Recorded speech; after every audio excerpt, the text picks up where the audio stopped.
Welcome to First Reading, the Old Testament Lectionary podcast. I'm Rosy Candethal. And I'm Tim McNinch. Rosy and I are PhD candidates in Hebrew Bible at Emory University, and our esteemed colleague, the Reverend Dr. Rachel Wren, has this week off. We're continuing to wade through somewhat atypical waters for our Hebrew Bible podcast because during the Easter season, the Revised Common Lectionary replaces Old Testament readings with lessons from the book of Acts. That's right, Tim. We find ourselves here toward the end of the book of Acts of the Apostles in the seventh Sunday of Easter, closely approaching the day of Pentecost. And our first reading is from Acts chapter 16, verses 16 to 34, and it involves another prison break. Woo woo! You seem a little too excited about this.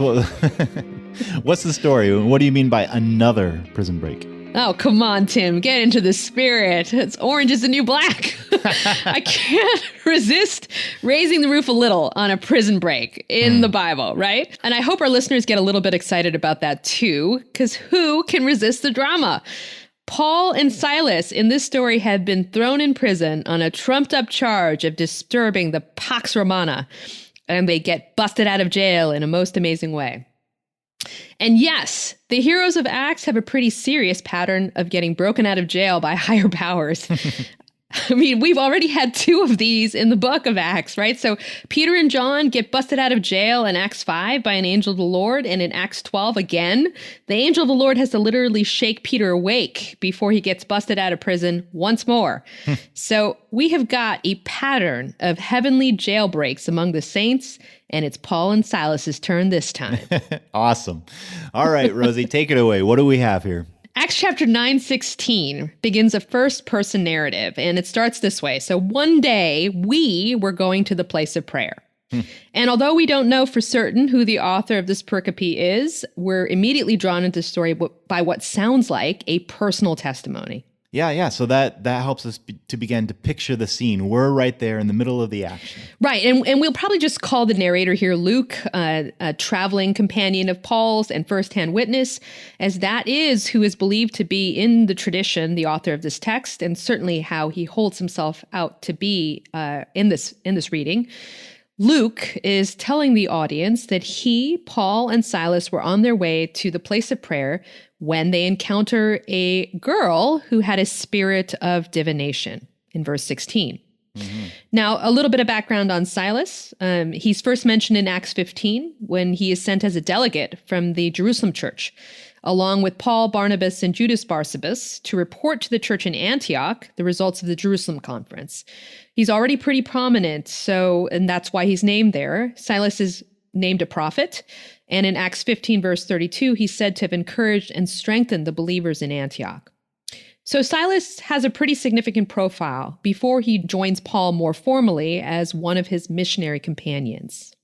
Okay, but what about this slave girl in the story? Why is she so significant? Right. They run into her on the way to this place of prayer, and thanks for keeping me on track. So the quote-unquote slave girl, she's been exploited by her owners, at least that's what the text is telling us. They have grown rich over her purported ability to tell people's fortunes accurately.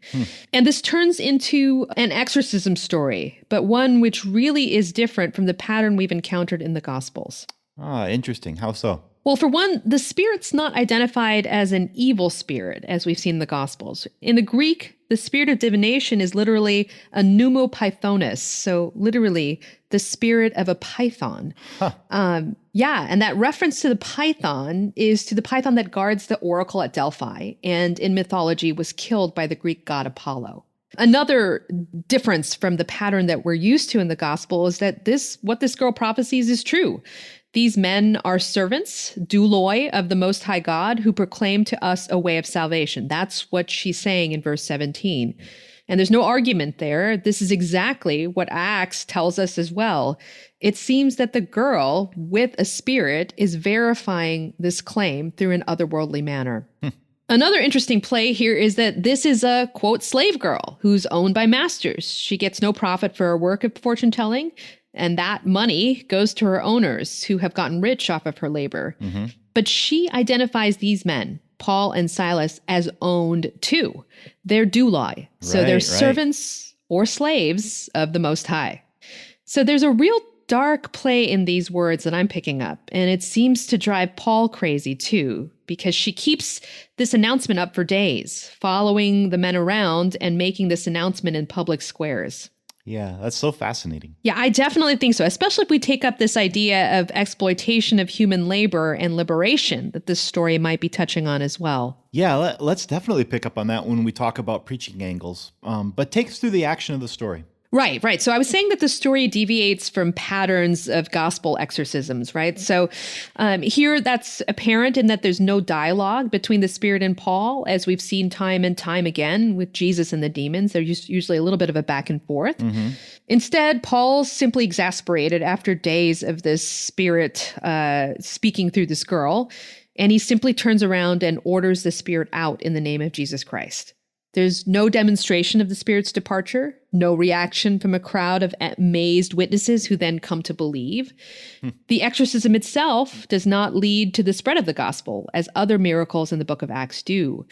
In fact, after the Spirit leaves the girl, we learn nothing more about her. Is she cast aside, abandoned because she's no longer the profit-making machine her owners had come to depend on her to be?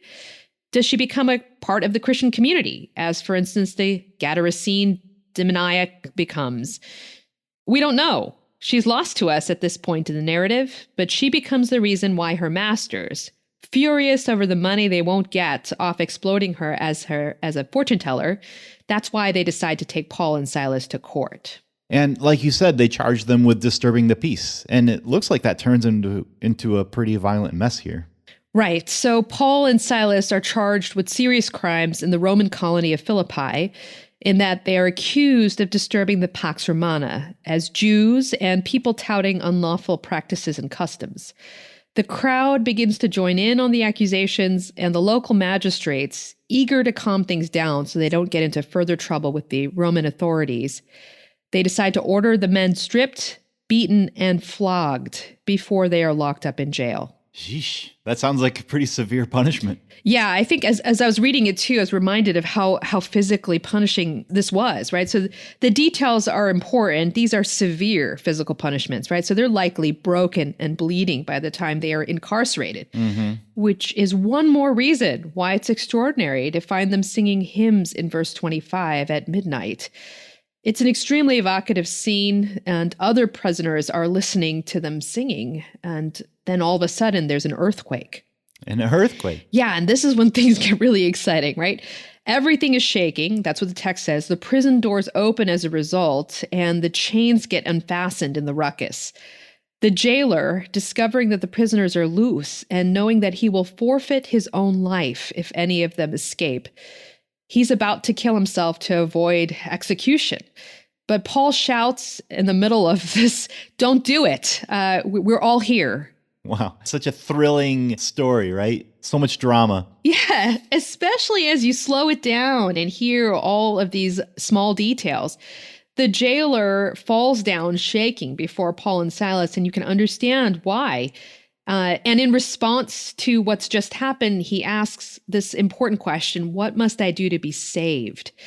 Now, that's the same question we heard the Jerusalem Jews asking at Pentecost in Acts chapter 2, verse 37. So there's clearly a throwback and a connection between the way this book started and how the gospel is now continuing to travel into the most unlikely corners of the Gentile world. Yeah, that is amazing. So because we're bringing this jailer who oversaw Paul and Silas's being stripped and beaten and flogged and thrown into the secure part of the jail, that's the person who's brought into this community of Christians? Right. And I'm glad you caught the surprise in that, right? So Paul and Silas tell the jailer that all he has to do to be saved is believe in Jesus, you and everyone in your house. And that's what happens. Paul and Silas baptize the whole household, and then the jailer and his family sit down to eat together and rejoice. Wow. So is that where the story ends? Yeah, well, that's where our first reading ends, right? But the story continues into the next morning. Paul is a Roman citizen, and he insists on his legal rights. He was judged and punished severely without a trial, and now he wants a public admission of that wrong. The chapter actually ends pretty unbelievably, with the local magistrates appearing personally to apologize to Paul and then asking them politely to please leave the city. Right. Such drama, such drama. Exactly.